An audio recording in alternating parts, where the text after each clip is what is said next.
ओम शांति। गुरु पूर्णिमा की सभी को बहुत बहुत बधाई हो। भारत में गुरु परंपरा बहुत प्राचीन काल से चलती आई है। गुरुओं के प्रति बहुतों का बहुत सम्मान रहता है, क्योंकि गुरुजन पवित्र आत्माएं होते हैं। उन्होंने संन्यास लिया होता है, त्याग तपस्या की होती है, कर्मेंद्रियों पर विजय भी पाली होती है किसी हद तक, इसलिए पूज्य बन जाते हैं। बड़ा सम्मान उनको दिया जाता है। भारत में हिंदू हों चाहे जैनी हों और संप्रदायों के लोग भी गुरु पूर्णिमा को बहुत महत्व देते हैं। भारत में, नेपाल में, भूटान आदि में और विदेशों में भी जहाँ बड़े बड़े गुरु हैं, गुरु पूर्णिमा पर गुरु का सम्मान होता है, पूजा जैसी होती है। सचमुच भारत में गुरुओं ने एक अतुलनीय कार्य भी किया है। अनेक लोगों को राह दिखाई, सन्मार्ग पे चलना सिखाया। ये गुरु पवित्र जो हिंदू धर्म की शान है, उनके कारण ही धर्म स्थिर रहता है। और धर्म में भी, जैन धर्म में मुनि गुरु, उनकी त्याग और तपस्या के कारण धर्म को बहुत बल मिलता है। केवल धर्म को ही नहीं, उनके अनुयायियों को, पूरे देश को और पूरे विश्व को भी। इसलिए पवित्र आत्मा इस संसार की ब्यूटी हैं। वे शोभा हैं, जैसे सुगंधित पुष्प हैं इस धरा पर।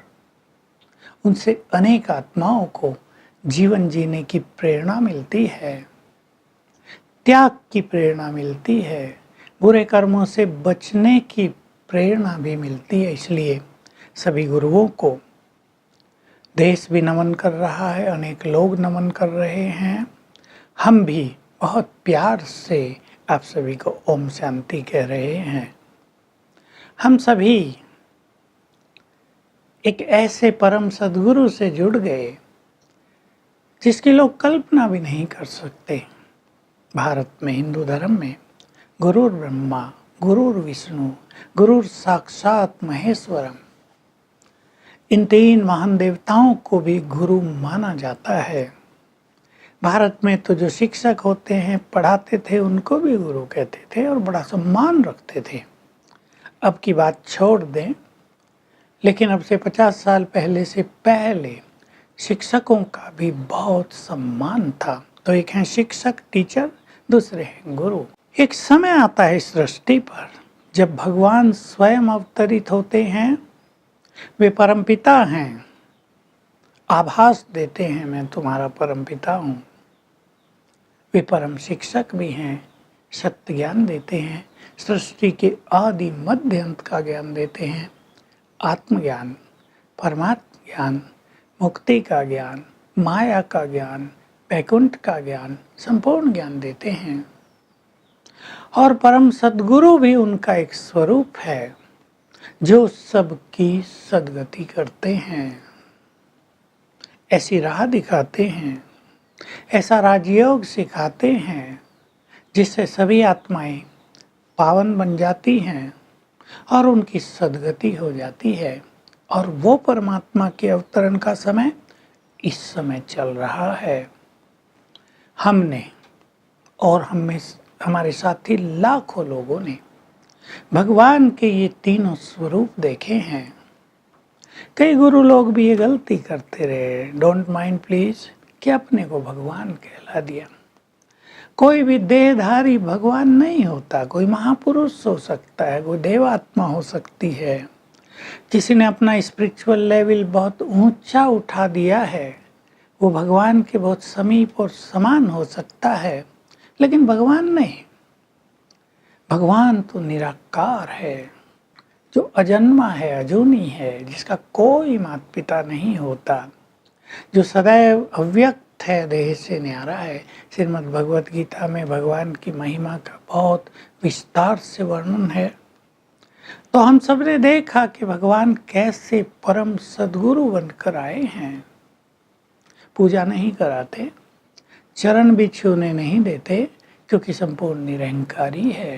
कहते हैं मुझको तो चरण ही नहीं है, मैं तो तुम्हारी सेवा में आया हूँ, तुम्हें पतित से पावन बनाने आया हूँ, तुम्हें घर की राह दिखाने आया हूँ। घर परम धाम, मुक्ति धाम, जिसकी सभी लोग, गुरु सहित सभी लोग कामना करते हैं कि हम मुक्त हो जाएं, हम अपने धाम को चले जाएं, जहाँ से लौटकर इस कलयुगी दुनिया में नहीं आना होता है। तो भगवान आकर वो हमें राह दिखाते हैं, रास्ता बताते हैं, दिखा देते हैं, ये है तुम्हारा ब्रह्मलोक, यहाँ तुम रहते थे इस संसार में आने से पहले।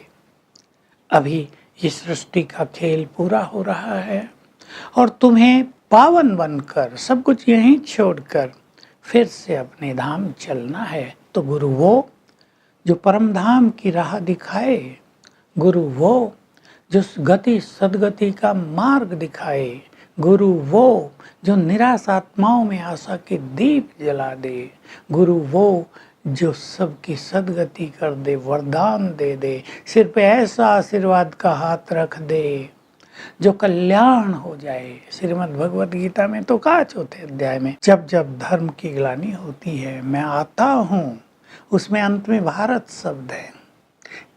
लोगों ने भारत का अर्थ न समझकर अर्जुन के लिए कह दिया कि उसको भारत संबोधित किया, पर ये नहीं है। भारत में भगवान आते हैं और कहते हैं मैं अधर्मों का विनाश करके सत्य धर्म की स्थापना करता हूँ, साधु संतों का भी उद्धार करता हूँ। तो पुनः वो परम सद्गुरु सभी का उद्धार करने के लिए इस धरा पर अवतरित हुए हैं। हम आप सभी को हार्दिक निमंत्रण दे रहे हैं। गुरु तो आपने किए ही हैं, बहुत गुरु हैं, हम सम्मान करते हैं उन सब का, लेकिन अब जरा परम सद्गुरु के पास आकर देखो। गुरु प्रथा में गुरु के समक्ष समर्पणता का बड़ा महत्व है। अब सब कुछ समर्पित कर दो अपने परम पिता को, तन मन धन बुद्धि मैंपन देह के संबंधी सब तुझको अर्पित।